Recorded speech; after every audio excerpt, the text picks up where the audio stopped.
Thumbnail के video title देख के आपको मालूम नहीं पड़ गया होगा कि मैं किस चीज़ की बात करना।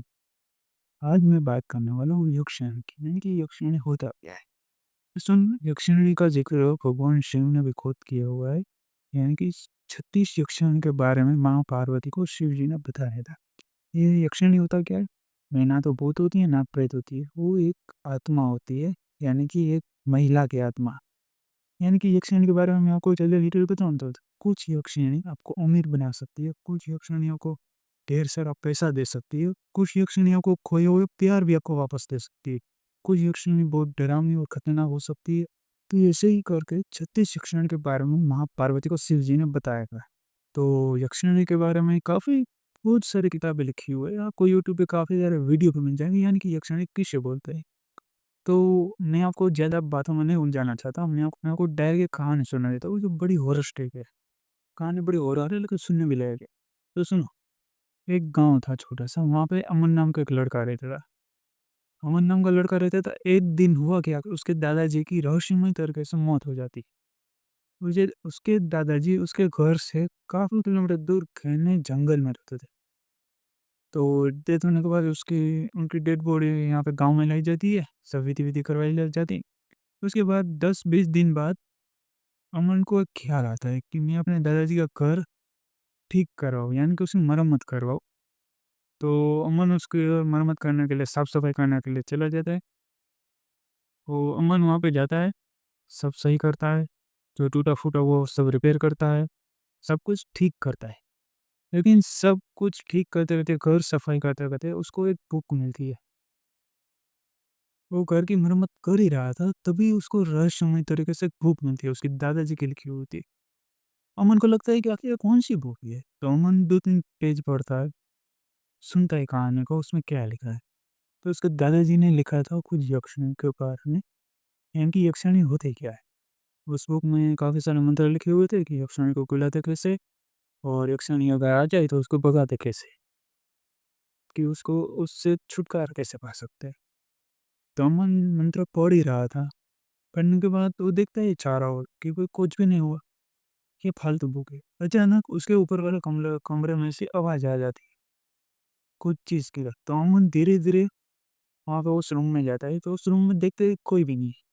लेकिन सामने एक पुराना अरीसा होता है, यानी कि आईना, मतलब बोले तो आईना। आईने में वो देखता है कि कोई धुंधली आत्मा उसको दिखाई दे रही है। लेकिन जो आईना था, उसके ऊपर धूल लगी हुई थी, तो उसको स्पष्ट दिखाई नहीं दे रहा था क्या है। उसके बाद वो आईने के पास जाता है, उसकी मिट्टी-विट्टी सब हटा देता है, कपड़े से उसको साफ करता है। तो आईने में अपना मुँह देखता है, तो पीछे उसको नज़र आता है कि कोई प्रेत आत्मा उसके पीछे खड़ी है। तब अचानक अमन स्तंभ हो जाता है कि ये कौन आ गया? तो अचानक से जैसे-तैसे डरे हुए अमन पीछे देखता है, तो देखता है कोई भी नहीं है। उसके बाद वो नीचे जाता है, नीचे जाने के बाद उसे एक अचानक से एक यक्षिणी दिखती है। यक्षिणी को देखते ही अमन उसको मोहित हो जाता है। यक्षिणी भी उसे अपने जाल बातों में फँसा लेती है कि तुम मेरे हो, अब तुम किसी के नहीं हो। धीरे-धीरे करके अमन उसके प्यार में पड़ जाता है। यक्षिणी बोलती है, तुम जो माँगोगे वो मैं सब दूँगा, मैं तुम्हारे लिए सब करने के लिए राज़ी हूँ। ये सब सुन के अमन को सब सच लगने लगा, और धीरे-धीरे अमन और यक्षिणी के बीच का संबंध इतना गहरा हो जाता है कि अमन भूल जाता है कि यहाँ पे क्या करने के लिए आया था। उसके बाद 15-10 दिनों के बाद उसके माता-पिता उसको ढूँढने निकल गए कि अमन कहाँ पे है। काफ़ी दिनों के बाद जान-पहचान, वो अपने घर से बताने नहीं आया था कि मैं अपने दादाजी के पुराने घर की मरम्मत करने के लिए जा रहा हूँ, यानी कि उसको रिपेयर करने के लिए जा रहा हूँ। और फिर काफ़ी टाइम के बाद उनको माता-पिता को मालूम पड़ता है कि वो अपने पुराने दादाजी के घर पे गया है। मतलब उसके दादाजी का जो पुराना घर था वहाँ पे गया है मरम्मत करने। तो उसके पिता को मालूम था कि वहाँ पे कोई यक्षिणी का वास है। तो उसको पिता को सब मालूम था, क्योंकि उसके जो अमन के दादाजी थे उसने सब कुछ बताया था। उनको मालूम था कि उसके दादाजी की मृत्यु कैसे हुई थी, उसको पापा को सब मालूम था।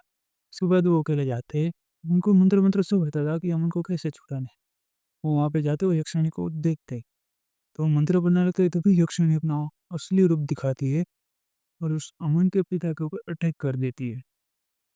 अटैक करने के बाद अमन वहाँ से भागने लगता है। जैसे-जैसे वो घर से दूर भागने लगता है, वैसे-वैसे यक्षिणी का प्रभाव भी कम होने लगता है और उसको मालूम पड़ने लगता है कि वो यहाँ पे क्या करने के लिए आया था। उसके बाद जैसे-जैसे वो बाहर भागने लगा वैसे उसको सब कुछ याद आने लगा था कि वो दादाजी की बुक थी उसमें यक्षगान को कैसे भगाया जाता है। तो वो मंत्र-वंत्र सब पढ़ता है और ऐसे करके वो यक्षगान को भगाता है। उसके बाद वो दोनों बाप-बेटे यक्षाणी से छुटकारा लेकर वो घर को हमेशा के लिए ताला मार के चले जाते हैं। यानी कोई भी यहाँ पे ना आए। उसके बाद अमन उसके घर पे जाता है और बाहर शहर में काम करने के लिए चला जाता है। कभी-कभी गाँव के छोटे-मोटे कार्य भी करता है। लेकिन अमन को ऐसा लग रहा था कि यक्षाणी से छुटकारा मिल गया। लेकिन यक्षाणी से यहाँ पर भी छुटकारा ना मिला। उसके बाद यक्षाणी का त्रास उसके गाँव में उसके घर में भी दिखने लगा। ये सब देखकर लोग भी परेशान होने लगे। वहाँ पे सब यक्षाणी का उपहास होने लगा, उसका प्रभाव दिखने लगा। धीरे-धीरे करके वहाँ से लोग गायब होने लगे। तो जो भी लोग वहाँ पे जाते थे जंगल में, वो सब गायब होने लगे। गाँव में से अचानक रहस्यमय तरीके से लोग दिन ब दिन गायब होने लगे। उसके बाद वहाँ पे तांत्रिक को बुलाया गया, विधि करवाई गई। उसके बाद तांत्रिक ने बताया कि यहाँ पे यक्षगान का भास हो गया है, आपको ये गाँव खाली करना होगा। इसी ही यक्षगान की वजह से पूरा गाँव खाली हो जाता है। लेकिन यक्षिणी सिंहमोहिनी होती है, तो आप उसको देखोगे तो अपना सब कुछ सूझ-बूझ भूल जाओगे, सिर्फ़ उसके प्यार में पड़ जाओगे। मैंने शुरू में बताया कि कोई यक्षिणी को अमीर बना सकती है, कुछ गरीब, कुछ गैर-सा नॉलेज भी दे सकती है। कि ये तो सिर्फ़ इन्फॉर्मेशन के लिए वीडियो था।